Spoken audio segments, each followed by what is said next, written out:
السلام علیکم۔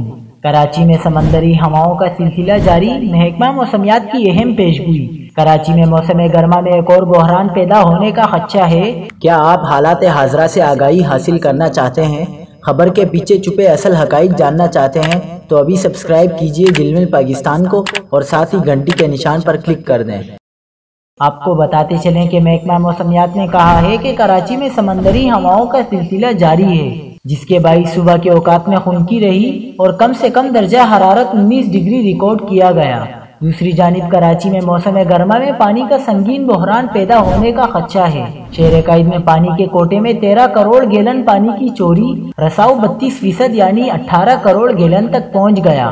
کینال نہر سے پانی کی کھلے عام چوری کی جا رہی ہے، جس کی وجہ سے کراچی کو پانی کی سپلائی میں ناقابل تلافی نقصان پہنچایا جا رہا ہے۔ اگر یہ سلسلہ جاری رہا تو اگلے ماہ موسم گرما میں پانی کا سنگین بحران پیدا ہونے کا خدشہ ہے۔